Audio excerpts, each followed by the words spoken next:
The Land Raider is sleeping. He earned his rest. He earned his rest. He had a hard day's night. And it was his las cannons, his glorious, I believe they're called now, Godhammer las cannons. Because actually, I don't know if you know this, that used to be what this variant was referred to when we got the Crusader. I don't think it was ever official anywhere, but you'd see it pop up a couple times that the las cannon variant was the Godhammer. And then have you ever seen the Terminus? No. Terminus replaces the multi-melta with a twin link las cannon. Oh, so it's just las on las on las. Yeah.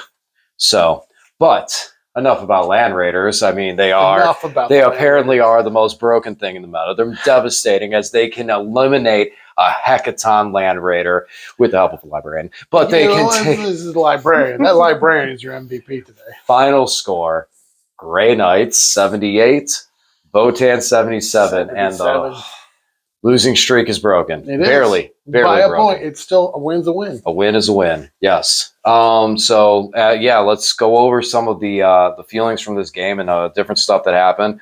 I think you say the librarian's the MVP, but it wasn't. Your dice. Yeah, it was the dice. The stupid blue dice.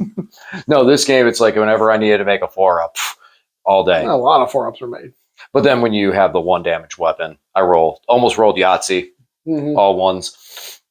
So yeah, there was, my defense was really, really heavy there. But man, that librarian, holy wow. It's so efficient. Yeah. With the +1 and then the extra dice on the cast, it's consistently doing 7, 8, 9 mortal wounds between his 2 powers, and that's enough to pick up. He picked up a fresh Sagittar, which is what with his 2 casts, he was able to do it. And if it wasn't for his damage output, I would never have taken down we were talking about this before the game, and I was like, okay, I can technically kill your Hecaton from full wounds down to 0 in 1 round, but the librarian has to be a part of it.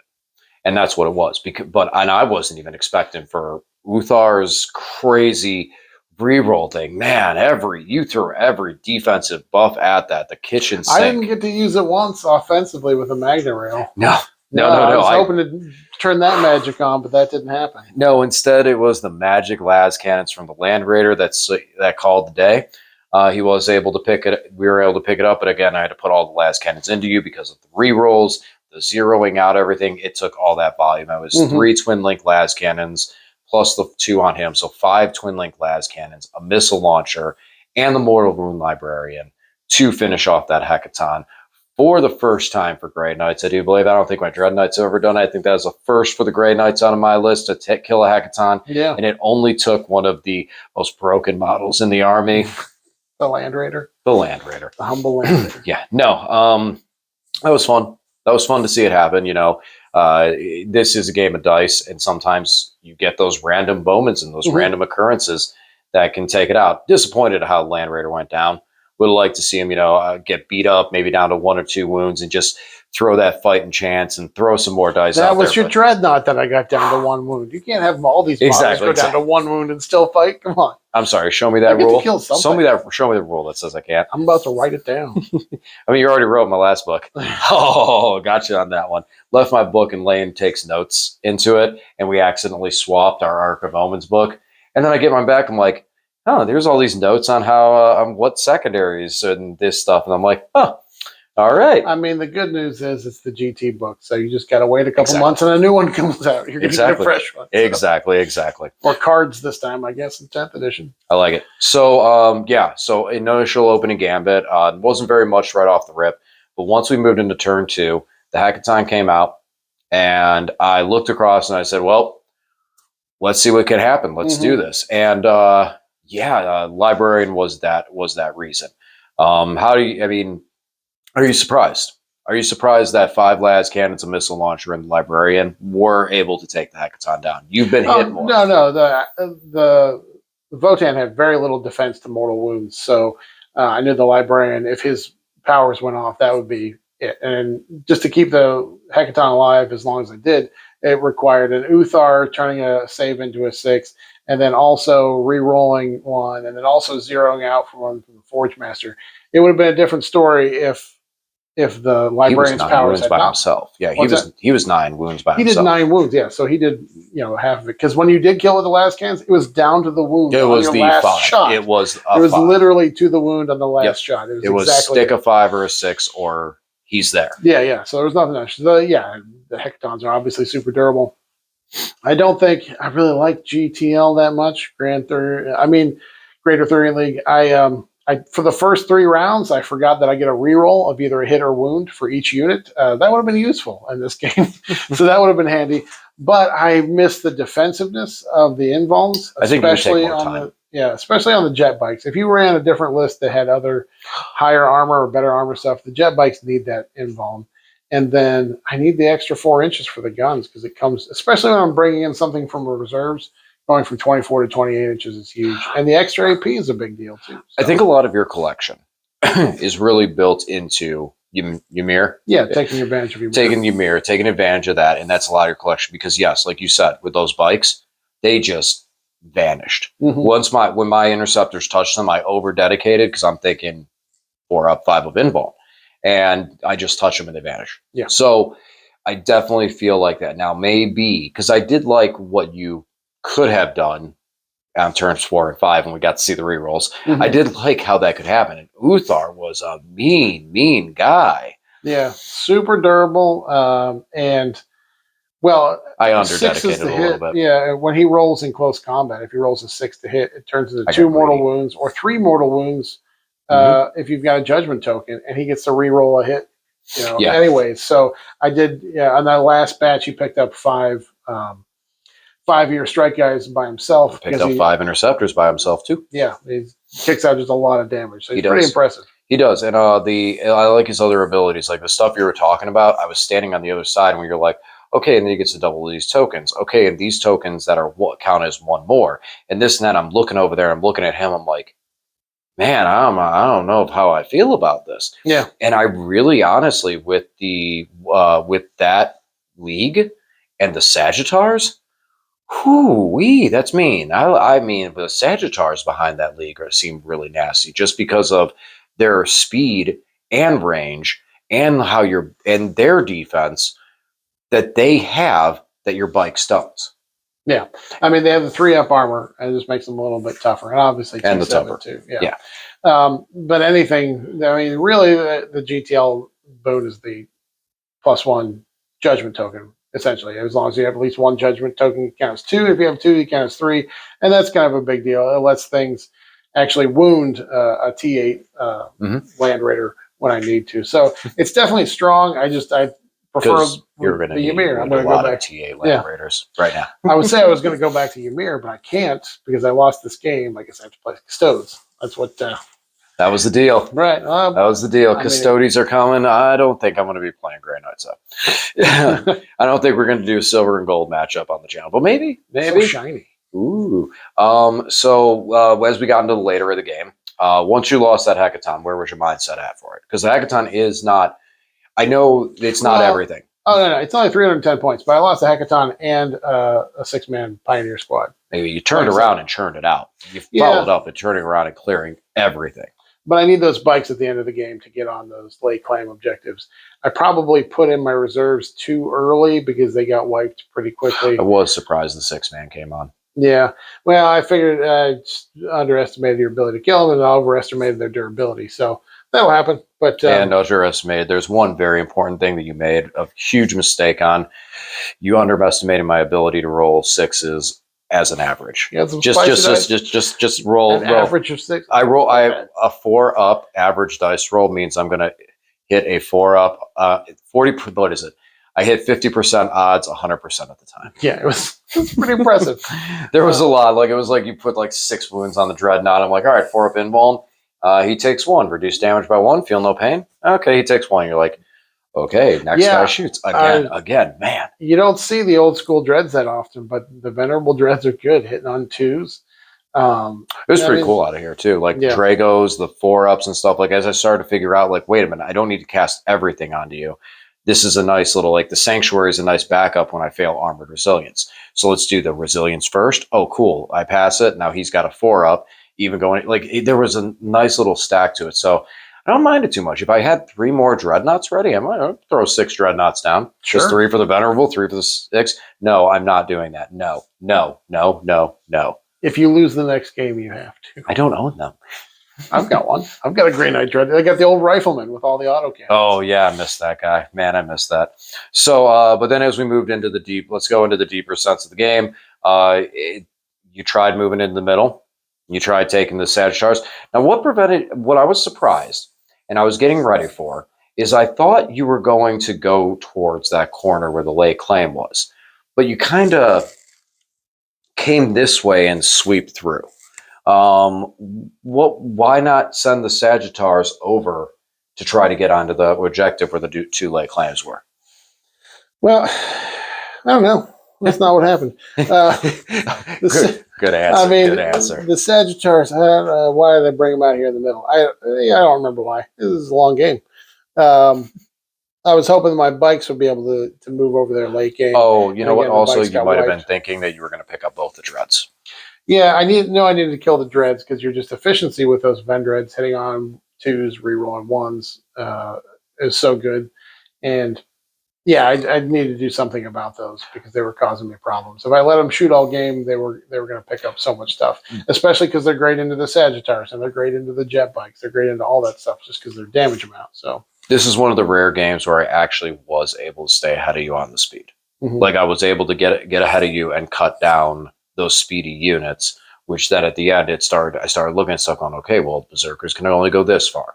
The characters can only go this far. Where are we at? What are we doing for this? What are we doing for that? And so that really started to help, and then, rolling 4-ups on command is also a great way to win. But yeah, Libby shot to the middle and popped the Sagittar by himself. Psychic powers blowing up a tank by himself. Man, that's awesome. I wonder if he's going to be that strong in the next edition, if he's still going to have that much power, or are they going to pull him back to a defensive realm? That's going to be interesting. I don't know. I doubt it because you're not going to have warlord traits and things you can upgrade him with. I mean, we could. You'll just have one warlord trait. I have no idea. Why am I making guesses? I don't know. Yes, exactly. But then, we finished off. We stopped and did the math on everything for a minute.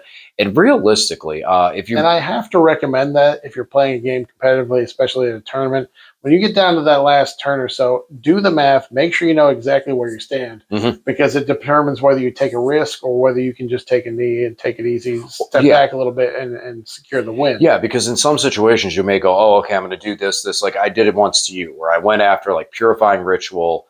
And I went after a late game Purifying Ritual, and in return, I failed a Purifying Ritual. Then you killed the squad, giving you a Bore the Witch points and no prisoner points. And then after looking at it, it's like I literally lost the game like that. Where I had 2 command points, and I could have moved back to a corner and said, okay, I'm not going to get any extra points, but guess what? I win. And so that was a moment I should have stopped and looked at that stuff and seen it ahead of time. But we were learning, tricking stuff out, and doing all this stuff at the table that I wasn't paying attention to it. And honestly, sometimes when that happens, that's the way you learn that lesson. Sometimes you learn, growth through pain. And that was a pain. But this one, we were looking at it, and in a lot of scenarios, you would have outscored me for the win. The issues with the points were, number one, you would score 4 additional points by taking all 3 of the objectives. However, you can only score 3 to max out primaries. This is a dumb mission because all you have to do, based on the primary and the secondary, is sit on 2 objectives all game, and you score 42. Like that's what both of us did for the most of the game. Is if you just hold 1 objective, you're in your deployment zone, and 1 in no man's land. That's it. Your primaries are 42 because you get 2 points for holding something in no man's. It's I don't know. It's an odd numbers. It's super consistent to get. Obviously, if your opponent gets in there and knocks you off of one of the objectives, you don't hold it, you're going to get shut down. Your home field. Yeah, but if you just hold your home field objective and 1 other objective, you get it 42, which is huge. And then if you go second, then you tag the middle one, and hey, there's your last points for your 45, which in your case only gave you 3 additional points instead of 4. So right there, 42. Yeah. So right there, we were looking at the draw of 78-78, but then we got to the Ancestors is Watching, and that one was at 15 points. And because there's 3 units on the field that had grudge tokens, that would drop you by an additional 3. and that was the little bit that was able to push it over for the 1-point win. And you had the points, but, and this is one thing that's not 100% clear, but the way it looks like is you cap at 15. You can't score the 16th point. And then at the end of the game, you lose 3, so you go down to 12. Now, there might be some argument's sakes. This would be a time, I would say, if we were at a tournament, we would probably get a TO involved and say, we're not going to be mad. Here you go. How does this work? Yeah, because ancestors are watching. You get points for scoring things, and then you lose points at the end. The question is, if I scored 19 points on it, am I just capped at 15 and then lose my points from there? Or do I go up to 19 and then lose points from 19? Based on the way that we read it and what it looks like is it says for the secondaries that it says you could score a maximum of 15 on any secondary. Any points that exceeds this are wasted. It's just not really clear whether that is at the end of the game or if you're scoring during your game, you can never get above 15. Yeah. Yes. I think it's probably, I think, and in the previous GT book, it was you got up to 15 and then subtract. So it's what we played it with just to be on the safe side of it and also to break my losing streak. So the curse has been broken. There you go. But I mean, 1-point win. I mean, I'll take it. I'll take it. I'll accept it. Check, please. Yeah. So, any closing statements from you with the Votann? No, I mean, practicing your army is huge because, like I said, I totally forgot my rerolls. Every unit got a free reroll. Yeah, and each for the first 3 turns. Obviously, that would have made a difference in the 1-point game there. That was huge. So practicing your army is a huge deal. I've played Ymir, 100, 125 games probably. So, but GTL is my first time, and it jumped up and bit me. So, make sure you practice your army. Yeah, because I'm starting to get a little bit more seasoned in the Grey Knights and remember stuff more. But this is still taking me a minute because it's like power, stratagems, and stuff, and going back through it. But Land Raider, baby. Yeah. Land Raider. All right. Land Raider shot and killed a Hecaton. It wasn't allowed to be any other way. I'm very happy. Land Raider's better. That's all there is to it. Yeah, exactly. Land Raider greater than Hecaton. You heard it here first, folks. And now it goes back on the shelf. Storm Raven versus Hecaton. There we go. Yeah. We're done. We're done with silliness on that. But that's kind of one of the things that's kind of cool. You got to take this game not so seriously with some of the stuff. I looked into this and I looked at late. I'm like, I'm probably going to lose this game because easily, if you got that Magna Rail to shoot at that Land Raider, I mean, you one-shot the thing. You ignore the invuln. I know with your dice, you still get a 6 up. This is true. It's 8d4. You got a 2 up. So this is true, and I'll hit that 6. But the Land Raider goes away in 1, and then now I have the Dreadnoughts and the Librarian, and that wouldn't have been enough to take down the Hecaton. And as I've seen 100 times before, if you don't kill it, it's going right back up to full wounds. You're spending a command point to shoot top bracket. You're healing it for 4, and then and it's clearing out some of the weapons that can hurt it. The next turn, you really don't do the damage to it. It heals up another 4. Now it's at 9. You don't have to spend the strat to fight a top bracket, and that's it. It's over. Yeah, it'll be interesting to see what they do with it in 10th edition because they're making all vehicles more durable. Well, the Hecaton's already super durable. Is it going to get even durabler? I don't know. Durabler. It's going to be a durabler vehicle. I think that it's I definitely think it's going to have a higher toughness, and they're going to just give it that higher. It's going to be very, very defensive. Yeah. I think one of the downsides that the Hecaton is going to face in realms with some of the bigger tanks that are transports as well, it's not going to be an assault vehicle. So the Land Raider and the Land Raider Crusader and stuff, you can get out of the vehicle and charge. I noticed that the Land Raider capacity went up. I think the Hecaton will probably stay at a nice little medium there too, which isn't bad. I mean, it's got a good capacity size for what. Good. Yeah, and it's probably not gonna have a firing deck. I can't imagine. No way. It should totally have a firing deck, so the squad can get in there and shoot a Magna Rail out of it. So you can have 2 Magna Rails. Of course, that would be what you want. Yes, but that's I think that's kind of where that's going to be, and it's just going to be really bulky, really defensive. I mean, it's got a invuln already, so let's not talk about how much more durable that thing's going to be. Yep.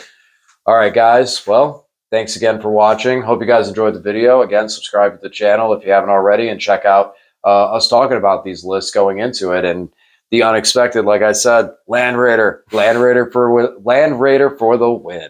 Guys, thanks for watching. We'll talk to you again soon. Have a great night.